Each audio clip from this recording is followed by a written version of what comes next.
Right. Well, I was brought up in Ramsey on May Hill. I was born in 1952, at the end of the spring in 1952. What can I say about myself? I'm one of three siblings. My sister Susan is virtually 5 years older than I am, and my brother is 6 years younger.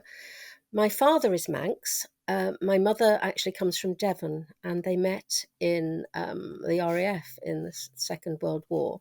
My father hated the RAF because he said it got in the way of his career in local government. He was in the middle of doing exams. My mother loved the RAF. She was an only child with elderly parents, and she really, really enjoyed it. They came back.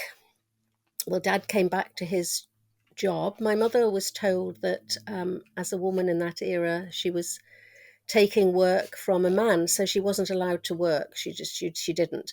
Before she married my father, she was training in Coulson's in Exeter. Her aunt had got a hat shop. She designed hats actually in London, in Mayfair, and my mother was being sent down there to help her aunt. Anyway, she decided to join the RAF, I think much to the upset of her mother and father, but she really loved it because she said she got away. And being an only child, she thought it was fantastic. Anyway, she came to the Isle of Man. She nearly died having my sister, sadly, and was told not to have any more children. But because she was an only child, she desperately wanted children. So we really, in a way, were like only children because there were big gaps between us, nearly 5 years and nearly 6 years. I was talking strangely to Christine Kelly, whose father was a butcher. We both lived in Mayhill. I was talking to her the other day about Mayhill because we've got so much to say over memories of people that lived there. It was a very long road. It was a main road, and it went from Cronkbray, where the Sherlocks lived, all the way up to where she lived at the White Gate, and then beyond in a way, because Lancey Neal had his farm. So we've got lots of memories of people on May Hill, but I don't think we've got time for that today. Um, I I played in the garden a lot. My parents were quite strict. I mean, I read about children wandering off, but we really didn't. We had quite a big garden. When the house was built, um, my uncle bought the house next to where my parents were. They built it on land that was owned by Corrans.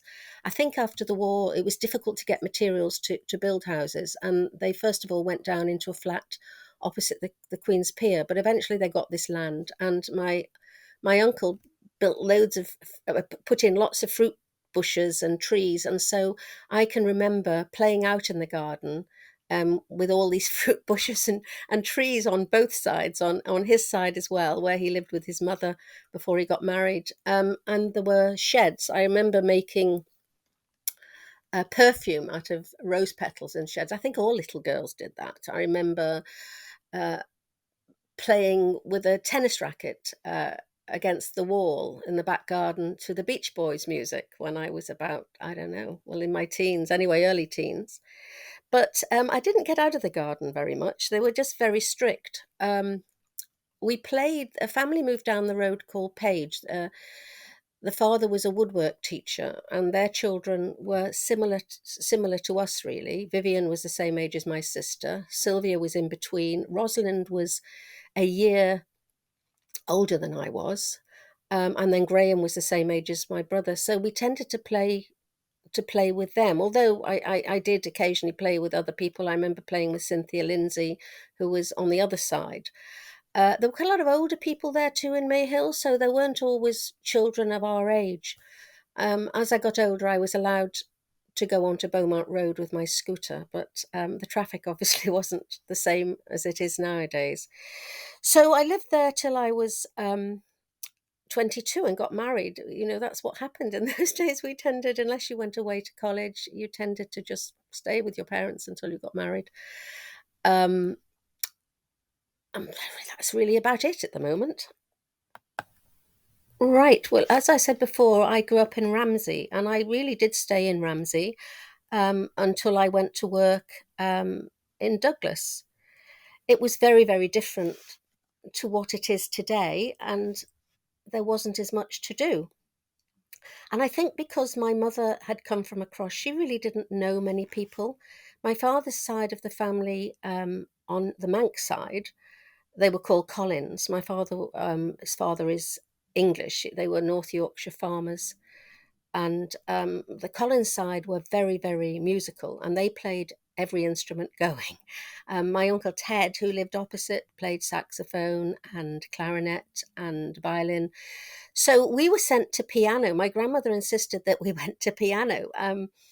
And we went down to a lady at the bottom of the hill called Katie Callow, who used to hit me over the knuckles, and I used to cry. And I didn't really want to play the piano. I much preferred to dance, but that's a different matter. I always remember going in there, and she had lots of cats, or it seemed like lots of cats, and everything was very dark and brown. It was a lovely big Victorian house, but everything was very, very dark and brown. And I think I've had this thing since then. I don't really like very, very dark and brown color schemes. I tend to prefer bright colors. I'm not into sludge very often. I'm sure it's to do with going to music there. But so, yes, I gave that up after a while. I did start dancing. It would be fair to say, and a lot of people were the same in those days, that our lives were ruled by meal times. So my father used to walk to work. He worked in the town hall, which was uh, six minutes away. So my father came home every single lunchtime.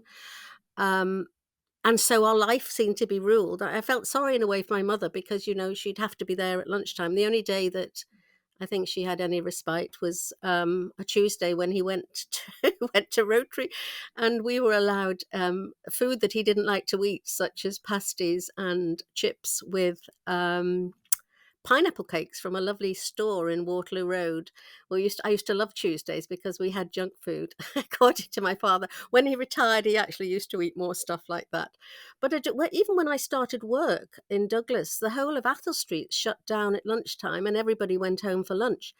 And it's fine, but of course, if you're a wife in your home cooking, then of course you're very restricted to doing anything else. So, what else can I say about Ramsey? Well, I was allowed to go over to the Moorick Park as I got older, um, but I was much older. I mean, I don't think people realise today how strict families could be. And I think because my mother came from across, didn't know the area, that didn't help either. But I did go to dancing. I started going to ballet, which I really loved. And then this is a funny story, but I came out one day and somebody had um, put a cigarette burn on my ballet case, and I was most upset about this.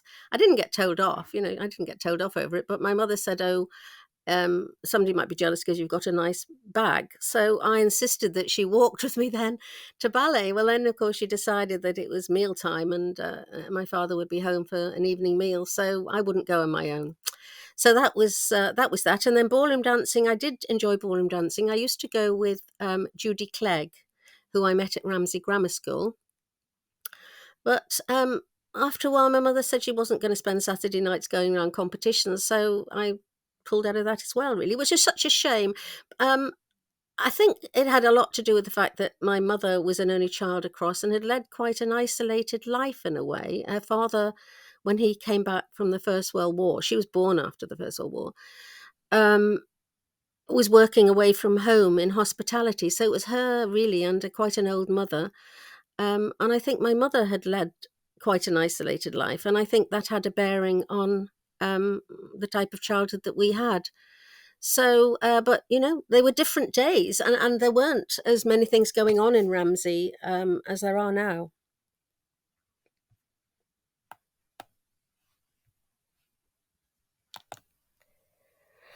Right. Well, we were Catholic. My mother was a Catholic convert. My father's family on both sides were been Catholics for generations.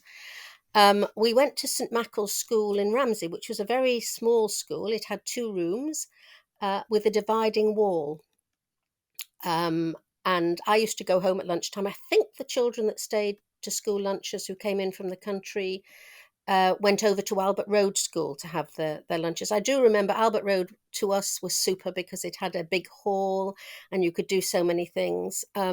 We had outside loos, like a lot of people did in those days, and a boys' and a girls' playground. We didn't mix.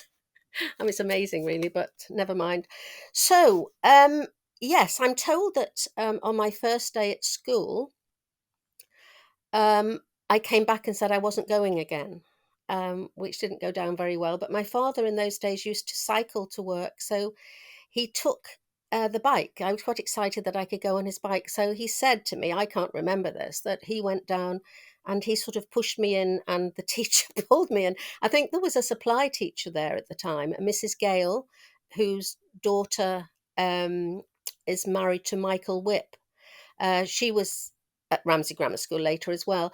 But the main headmistress at that school, who I liked very much, was a lady called Maureen Ford, and she came in from Douglas every day. She'd lived at the Swiss Chalet on the promenade. People in Douglas might remember her, but Maureen Ford was lovely, and she was straight and she was strict, and she was probably what I was used to, really. But I liked her very much. And the last teacher I had at the school before we went to Ramsey Grammar School was a delightful person. She was called Miss Quayle, Pat Quayle. She married a man called Mr. Norris in the end, Brian Norris, and they lived in Onken. But she was gorgeous, and I can remember with her, she used to read The Lion, the Witch, and the Wardrobe to us, and I was obsessed with Narnia after that. But she was a very, very sweet personality. Now, it was the middle teacher. I'll be honest, the middle teacher was never very nice to me. And I used to always say years later, if I could ever speak to her again and say, why were you as you were? And then I found out why she was like she was. But of course, she got married and gone to Kent. She'll be dead now, so I can I can happily say it. She was called Miss Furden, and she did have her favourites, but she was never very pleasant to me. And she'd always give me the most difficult spelling when we had spelling bees. I remember standing there. She'd never give me red to spell. She'd always give me turquoise or purple, which really knocked. She wasn't fair. It knocked the confidence out of you, really. Um, so yes, Miss Verdon. And I found out years later from a cousin who said, "Oh, she didn't like our family because," which goes back to the fact that her mother had hoped that my father, when he came back from World War II, would marry her, and he didn't. And so she took a pick into me. My sister was older than I was, so she didn't actually have her. And my brother was younger, so he had Phil Ness as a teacher, but I got her, and I think one of the cousins got her as well. But it was the history thing that upset me, I suppose, the most. I love history. I do now. I did at Ramsey Grammar School. I loved it, and I always remember we used to listen on the radio. We'd be listening. It was the last lesson, if I recall, on a Wednesday. We just listened on the radio. It was all about things such as Hannibal going over the mountains.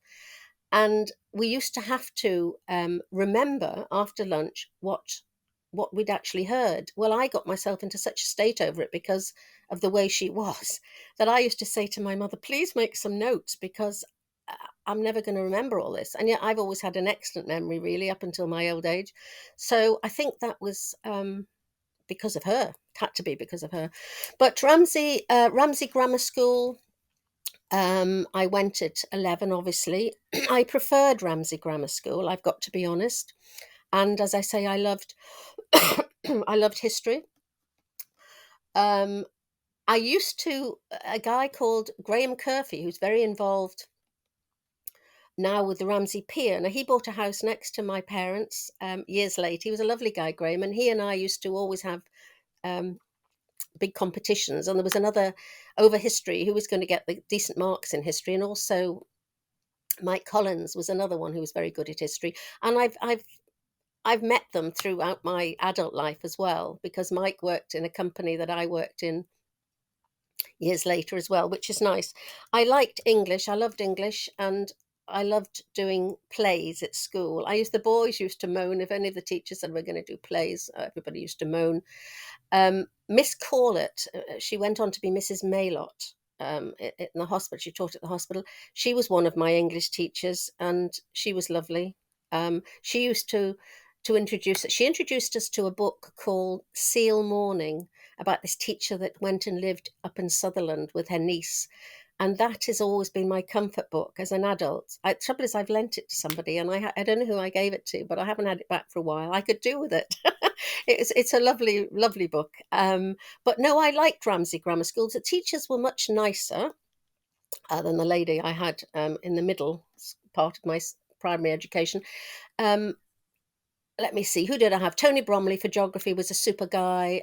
He was one of the few people, he never seemed to discipline anyone. He could hold a class without telling anybody else. He was great.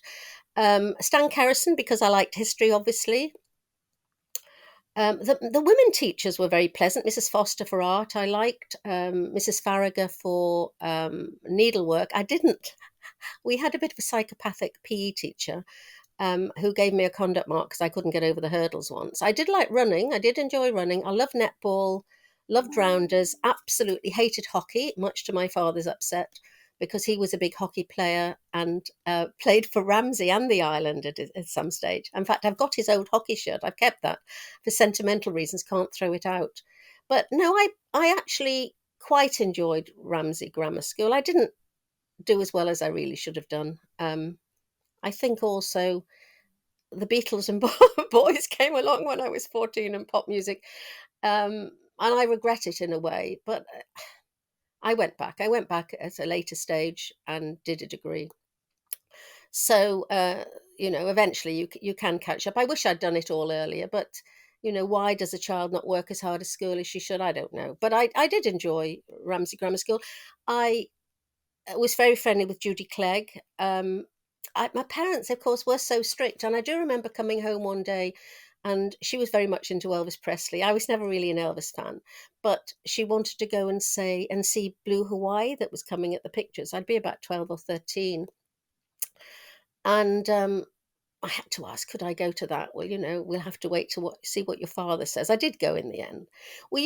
Judy and I used to go into the street on a Saturday morning. We thought we were terribly grown up, and we'd go down to the Jolly Roger, and we'd have a tea cake and a cup of tea.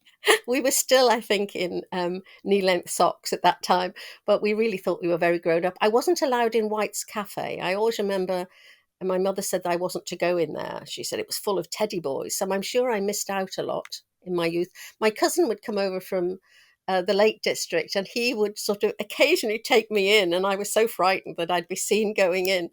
But as you know, different days really. So I keep in touch now with a girl I went to school with called Duna Clegg. She's Duna Williamson. Duna's very good at poetry.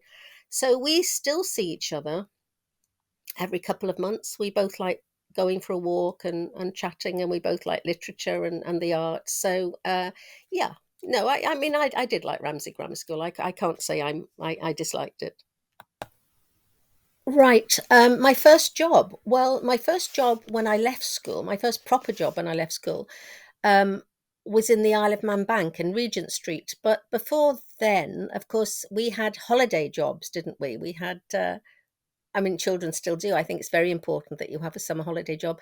But I always, I look back now, I always wanted to be able to make some money. And I think it's because possibly in those days you didn't get much pocket money. And in the 60s, of course, everybody had mini skirts. There was Mary Quant fashions, etc. And I was still in. My mother used to always buy these gore tweed skirts at Maud Cottier's and wool sweaters, which were very very nice. But I wanted to buy my own clothes, and I do remember this probably was what triggered it off really. When I was about 9 or 10, my sister was older and used to have lots of pop records. She'd stopped buying 45s. And I heard a piece of music by Helen Shapiro called Walking Back to Happiness, and I loved it. But it was 5 and 9, and I didn't have 5 and 9 a week in pocket money. So I remember going into Colburn's in Ramsey and saying to them, well, look, if I pay this in 3 installments, can I come back in 3 weeks and then pick up my record? Which they were fine. I think it was quite entrepreneurial, really, for a child of that age. But my elder sister, went and told my mother, and all hell broke loose. And my mother came in and bought the record and said, "Don't you ever do that again." It really embarrassed me. So I thought, well, I've got to make some money somehow. So then I started the Ramsey Carnival. You won £5. The person who collected the most money for charity in a tin, you'd have to go and sort of shake this tin in underneath people's noses. And every single year well, I did it. I think about 3 years. I won this £5, and I'd go and for £5 you could go and get a dress from Barbara Woods. I remember buying this dress and a pair of black patent shoes and a little handbag. You buy the whole lot for about a fiver. It was a tent dress, I think, the first one I bought. So that's why I did it for 3 years. And I remember also we used to have regattas in Ramsey, I think on a Thursday afternoon, and my father would go over and I'd go over and sell programs. And I think, again, the person who sold the most programs won some money. So I was always determined I was going to make some money. So at about 13, I think I thought I really want a proper job in the summer holidays. So I went to see Claude Kinraid at the cinema. But unfortunately, he was on the commissioners. My father worked in the town hall. So he went straight to my father and said, do you know your daughter's been looking for a job? So that didn't go down well either. So I think I was allowed a few hours because obviously I was under the age of 15 and I had a few hours at the Ramsey swimming pool. But the first proper job I had in the summer holidays, which was full time, which I did for 2 years with the Ramsey Pottery. And that was lovely. I loved it because I got proper money in the summer, and the aroma of the pomanders was wonderful as well. So I did that for 2 years, and then I worked at Maskell's jewelry business. I think I did 2 years as well, and then I went in the bank. So the bank was my first job. I didn't know what I wanted to do. I didn't have the confidence nor the qualifications to go across. I wanted, really, if I have to be honest, I wanted to be an air hostess. And I remember a conversation I had with my mother because I'd sent away to Cambrian for information. And I think if I'd lived in Castletown at the time, I would have gone for it. But we lived in Ramsey, and my mother said, "Oh, you can't possibly do that. Your father would have a heart attack with you flying." And in those days, we did as we were told. So I thought, what am I going to do? I would have liked floristry. My grandfather, who died in World War one of my grandfathers, had trained as a florist. He had a market garden and a greengrocery business, but of course he died and the business was sold. But I got no encouragement over that either. I think my mother said, "Oh, there's nowhere in Ramsey." I mean, I would have taken a totally different stance if it was my children, but you can't go back. So I went in the bank, which I really didn't enjoy. It was a bit dull. I'm sure I wasn't much good for them either. I remember, I remember the first day I went in. It was Biffy Johnson was the manager. He was lovely, and he said to me, "Oh, he said you must be Cubby Swales' daughter." He said I played hockey with him, but he tended to take me under his wing, and he took me to a Manx operatic meeting once. I think he wanted me to join the Manx operatic, and I had been in the Raven Players, which is a sort of a drama group in Ramsey. So yeah, that would have been great. But I didn't drive at the time. I wasn't allowed to drive till straight away. My father said, "No, you're too young." But once I started earning money, I could drive. But then I got a boyfriend. I met the man that I married, and so I didn't go into the operatic, which is a shame, really. So yes, I can remember some of the names. There was Barbara Lewin was there. I'm closing my eyes trying to go through everybody here, because some of them were in the second branch I was in, which was Victoria Street. So I might get them mixed up a bit. There was Kenny Morrison, who's dead. There was a man called in one of the branches, Tom Kerr, Scottish man. He was very nice. Another man called Tom who died.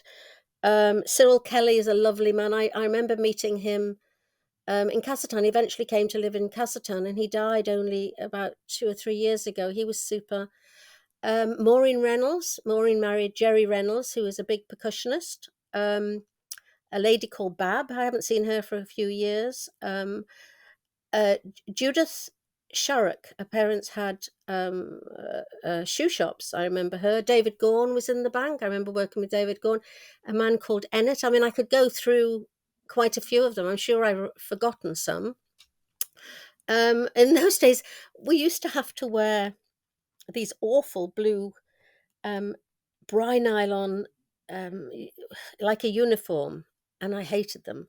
And I could never understand why some of the girls actually at lunchtime still kept theirs on when they went out. They were to stop you getting dirty money, obviously, on your clothes. But I didn't like wearing them. I hated the damn things. And when I went to the second bank, we were on ledger and statement machines. They were a bit like large sewing machines. I was never really very good at knitting machines, a bit like large knitting machines, and I didn't like knitting anyway. But it just wasn't for me. I probably wasn't methodical enough. I just found it a bit dull. So I saw an advert for a junior reporter on the Isle of Man Times, and I went for that. And I got the job. I remember getting the job. And I remember that afternoon I came down into Strand Street and I bumped into my mother, who must have been shopping. And I said, "Oh, by the way, I've got a job in with the Isle of Man Times." And she goes, "Oh, wait till your father hears that. You know, is there superannuation?" Superannuation was another thing that I suppose that ruled our life. You know, and the fact is, I didn't have it in the end. I retired without superannuation.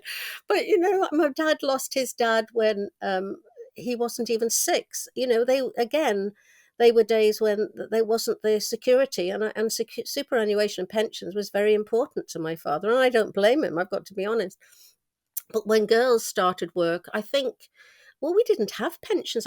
Obviously, if you went into teaching and nursing and eventually banking, you would have had a pension. But women really didn't all have pensions in those days.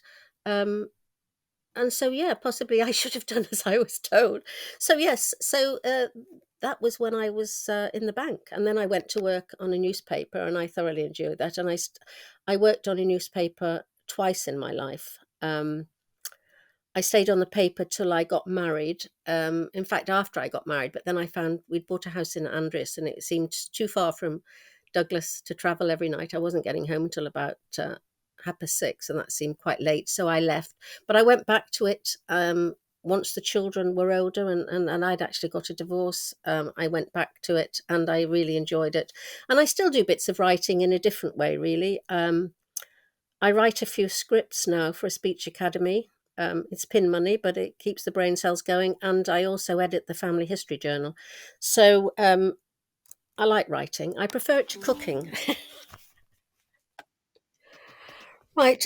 Just apologies there for missing Keith and Susan Holden off people I worked with in the bank. I know them very well and often bump into them, especially at Tynwald on Tynwald Day. So apologies if they go through this. It's just that there's so many people that I worked with. My favourite memory of the Isle of Man. Oh my goodness. I don't know if I've got one specific memory of the Isle of Man, really. I've got various memories growing up, little things that I thoroughly enjoyed doing. So, for example, as a child, I loved my favorite present was a pair of roller skates. I have to say that. In fact, I'm tempted to buy roller skates today and go careering down Castletown Promenade, but I'd probably get arrested and locked up.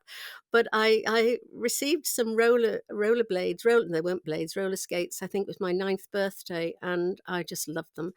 And because my granny's house was next door to ours, and there wasn't a hedge or a fence between us, I used to have the two houses to go round. So I'd go up one path, down hers, round the end of the garden, and I'd go round like that. And then eventually I was allowed out onto May Hill and down into Beaumont Road. But I just loved roller skates.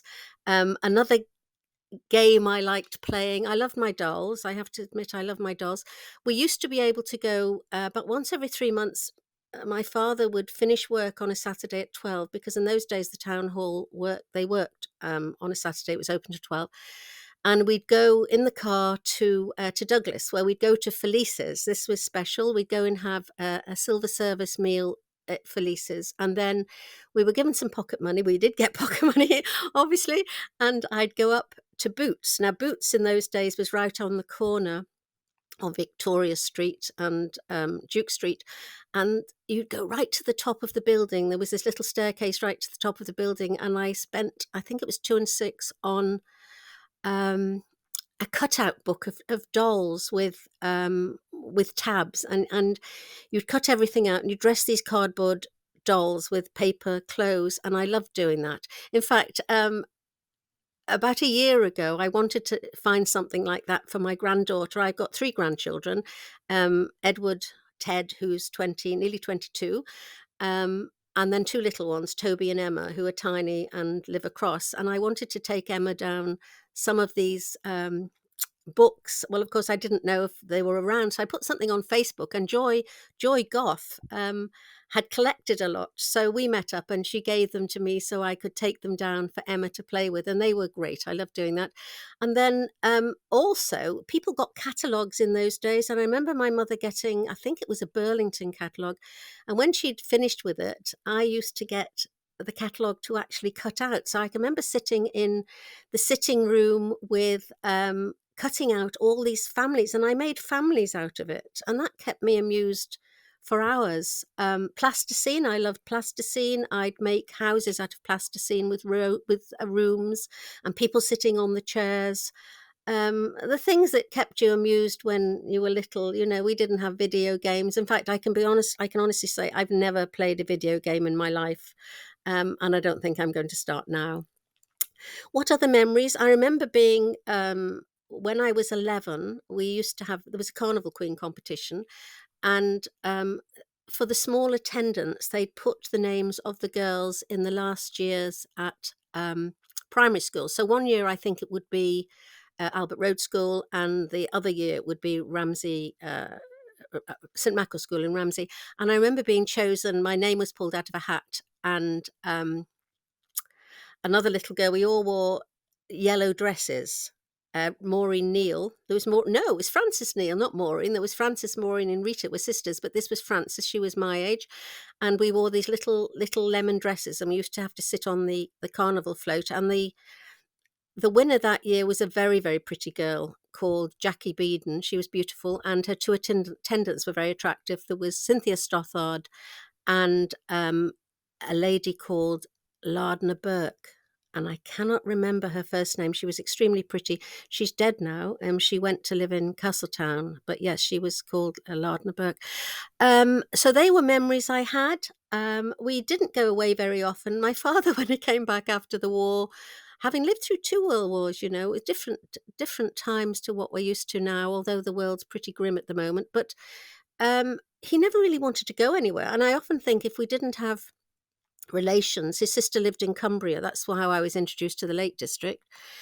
We didn't go very far. So we'd go over to the Lake District and we'd just spend a week there. And I'd go to Keswick. My uncle would take us to Keswick. He'd come down to Ulverston to meet us. We'd go to Ulverston on the train, and then he'd come over the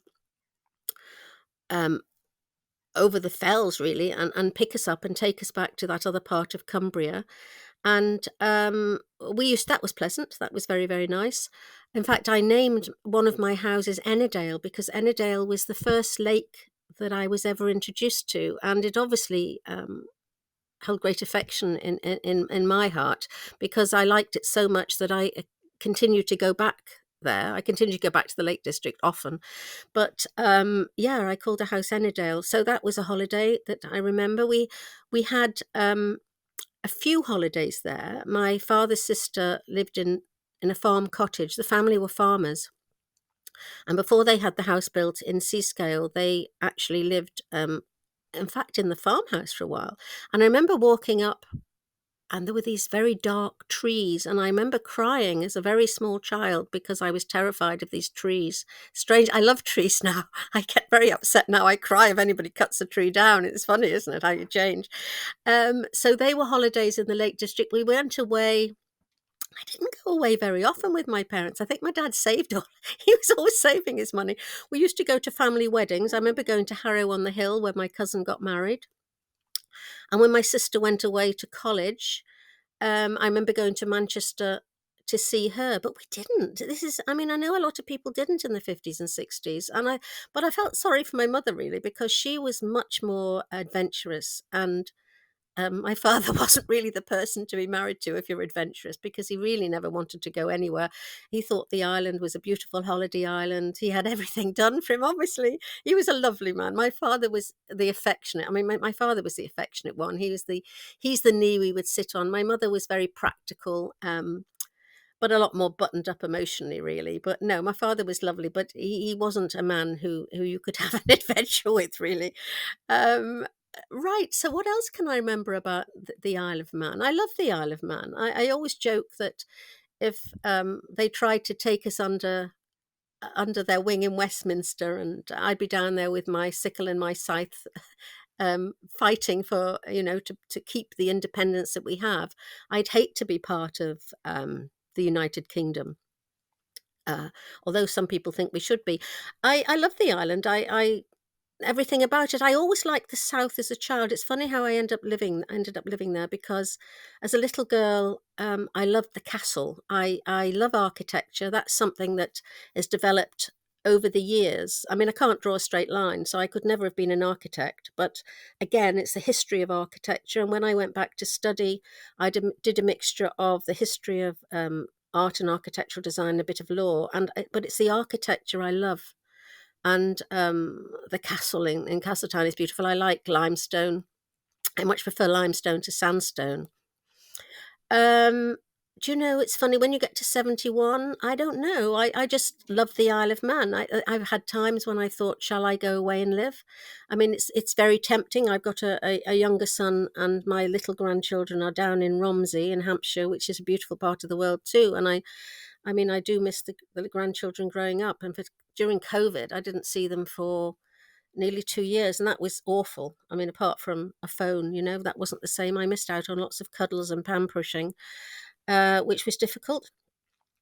But I don't know. I mean, I'm in the island. I get off a lot now. I get over to see them. I go to the Lake District. I've got an ambition to go around America on Amtrak. If anything happens to the dog, I'm going to have to save for that. So I've got to stay well. I've got to stay well just so I can go around America on an Amtrak train. I've got that in my head. So I'm not ready to kick the bucket yet. But no, I've been lucky.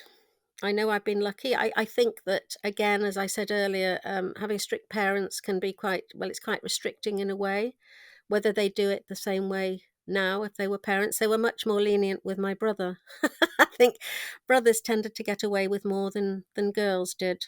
I've never had a daughter, so I don't know what I would be like with a daughter. But I was determined when I had my sons that they'd be encouraged to do as many hobbies that they wanted, and they were always praised. So, yeah, I probably did it slightly differently. But I remember talking to Val Cottle, and she said that you take into adulthood what you liked as a child, and you reject what you don't, which was quite sensible. I had very honest parents. And I had a very safe upbringing. Um, I didn't grow up, thankfully, with parents that got drunk or screamed or shouted. It was a very dignified childhood, and so I'm very grateful for that.